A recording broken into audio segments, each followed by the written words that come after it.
I start on being in front of the camera and in all these theaters and everything since I was a little kid. I remember, well, my mom says he saw me dancing and singing in front of the TV, and she say, okay, she have to dance.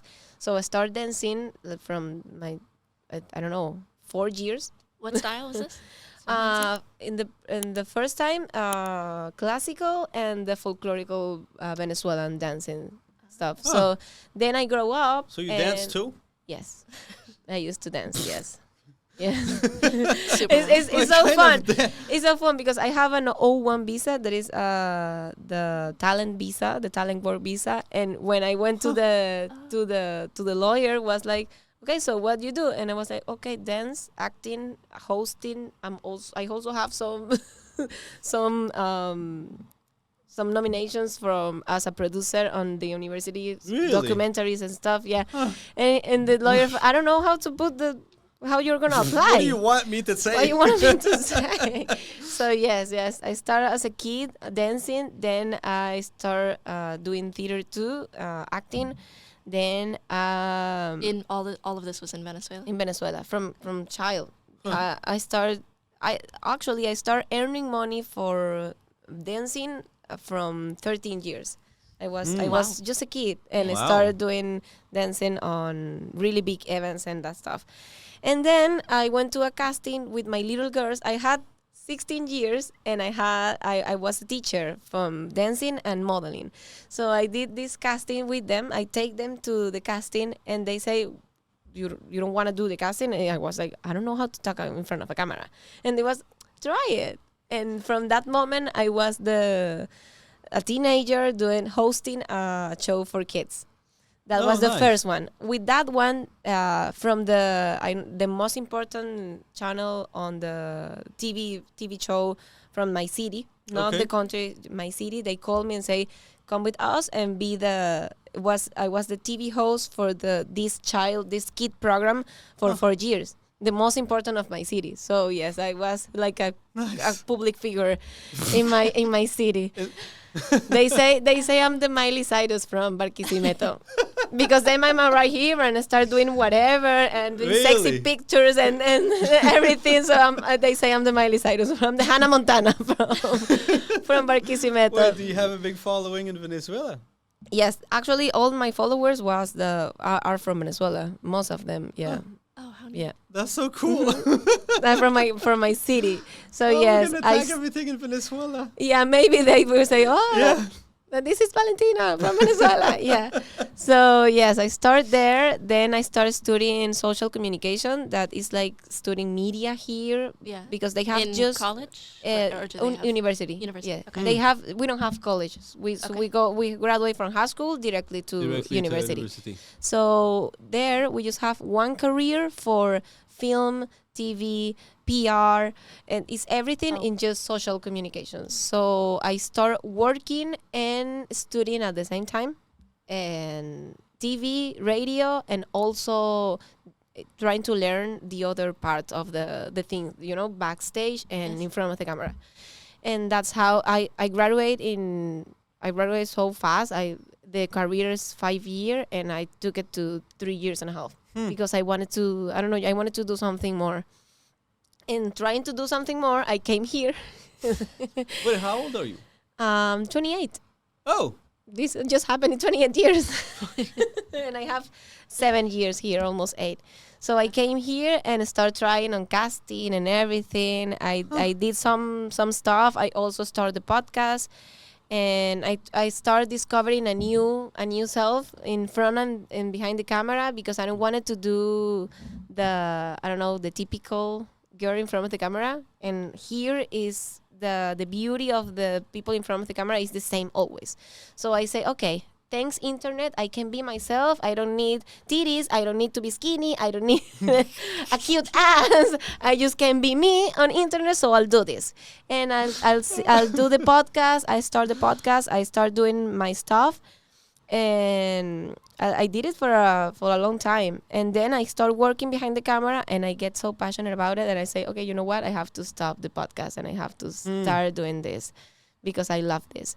And I want to go back with my podcast, but I think you should. when that moment arrives. I think you should. When that moment arrives. And I'll think you should. And I'll have you there. It will be my first podcast in English. Oh, that'll be awesome. I think you should. And I'll tell you why. Because I think that could be an amazing way to market your brand, your restaurant. I think that could be an amazing way to sit down with your husband and talk it through. Discuss your problems, discuss the challenge, discuss the solution, document everything. That's nice. That's a great idea. I think that's going to be an amazing way to do that. I really think you should do that. I'll think about it. All this extra time. That's extra time, and you know it.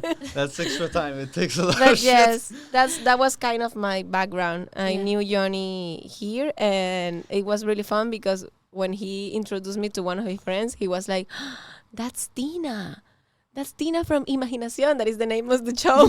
And he was like, "Yes, you know her? Yeah, I grew up with her on the TV." So yes, it's still happening sometimes. I still have some people getting close to me. "I'm from Barquisimeto. I know you." And I'm like, "Okay, hi." Hi, that's nice. But yes, I'm happy. I'm happy. In the US? Yeah, because here's so many Venezuelans, and they still Especially in arriving. South Florida. So especially Miami. Yes. So How's the situation in Venezuela? now it's so confusing. I actually don't understand a lot what is happening. These people is on the president, and these people I don't want to even name it. And the economy is so difficult to explain because we have so many realities. We have like people in really bad situation, but we also have Aston Martins and Teslas on the city. So it's kind of, we have hospitals here, and we have big places where you can find everything from here, and from food and electronics and everything. So it's like, you don't understand the balance. Yeah. You understand? And in the middle, you have really hardworking people that is trying to figure it out how to. They haven't figured out a way to make enough money. Yeah, and sometimes you don't have gas. Sometimes the light, you don't have light. Sometimes you don't have water, and these people have everything. So it's like it's this balance that is.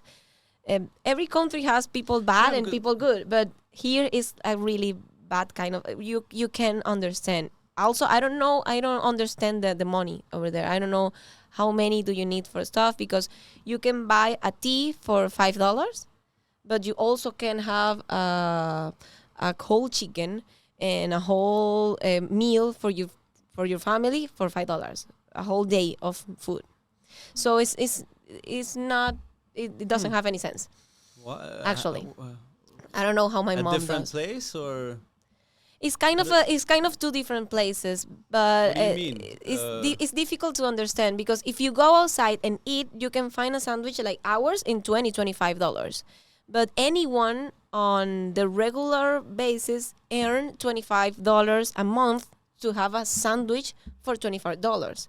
And also with $25, you can have a whole week of food in places and in, I don't know, in communities. So do they have two set of price for locals? No, like 3 or 4. I don't know. It's really? Too different. Yeah, you can find everything, but the money, the difference of the money is crazy.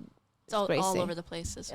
It's difficult to understand. Every time I talk with my mom, that I admire her a lot, because he says like, I'm here trying to find gas, doing a line for too many cars, trying just for gas. Just for gas. And what you doing? I'm seeing Netflix, waiting.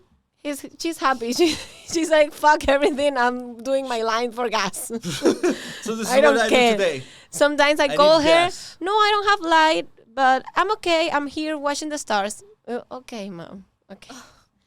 She don't care about it, and I think that's why she's happy, because it's really hard to be in that kind of situation. But yeah, I love my country. I hope you can visit it sometime, because there's so many places to go. Is it dangerous? It's not it's not that dangerous that the people No? say, because most of the bad people is on other countries now. They also 'Cause I always figured I never thought it was safe. is in the middle. It's like every country. Every country has safe places and places Right. that you say, okay, don't go. I don't know, here maybe over time or little something. I don't know. There's places that are not that safe, and if you go, I recommend you that go with the people that takes you to the beautiful places or people that know Venezuela. That's the only thing I recommend, because yes, there's places that are not safe. There are places that you shouldn't go, but there's so many beautiful places. We have every weather. We have a place Really? with almost snow that it's if it's too cold. Sometimes it's like too snowy in the history of Venezuela, but it's a beautiful mountains. We also have the Salto Ángel. I don't know if you listen about it. It's it's the highest waterfall in the world. No way. And that's kind of Can you Google that? yeah. What's Put the highest waterfall in the world, and you will find the Angel Falls. the Angel Falls? The Angel Falls. Oh, I think that's the one that Franz mentioned to us that we should go check out. You Yeah, should, he said because if we visit, he Is wanted France, to go. And- France is Venezuelan. and too, we right? have a think so, place yeah. that looks like Las Bahamas. That is Los Roques, the archipelago of Los Roques. Is the most beautiful beach in the world, I think so. We have so many beautiful places that yes, I'm Salto. Salto Ángel, yeah. I'm sure to tell you, yes, go to Venezuela, know Venezuela, fall in love with Venezuela. You will fall in love. There's a guy that name is Patrick. Holy shit! There's a guy, his name is Patrick. He's from, I think, Manchester. And he went to Venezuela to know Venezuela, and he stayed in Venezuela for No way. 6 months, knowing every little place from It's there. gorgeous. It is. Yeah. You will fall in love with my country. So I'm you sure have about it. winter, spring, summer, and fall in Venezuela. But at the same time, At the same the time. whole year. Really? Yeah, we don't have. What? Well, it depends on where you are. Uh-huh, in depends the on where terrain, you right? are, So if yeah. you're closer Oh, to. okay. Okay. If you are in the mountains, it's cold. If you're in the Salto Ángel, that's selvatic. So if it's kind of wet, because it's not a wood. I don't know how to say it in English, but Say it in yeah, How do you say it in Spanish? la selva. You have la selva. That is it's not a wood. I don't know how to say Oh, it. Sorry. la sève. Yes. It's the same. Let me see. For like to make up maple syrup, whatever. No. This thing. No, we're doing the wrong translation. It's not the right translation. Okay. Let me see. Jungle. Jungle. Jungle. How do you say jungle? Selva. Selva. Selva. Yeah. No. 'Cause in The French, Angel Falls is jungle everywhere. Yeah, So that's what I saw in the yeah, photos we too. have everything. And, it's a beautiful country. The people, you will fall in love with the people. People in Venezuela is amazing. Everyone How wants so? to give you a hug. Everyone wants to kiss you. Every mom wants to give you soup and get you to her home and put you some coffee. And what do you want, baby? Yes, I love you. Come here. Everyone is so familiar. So yes, you will fall in love with the people and with Venezuela. Oh, that sounds Yeah, if you go, I'm sure that you will fall in love.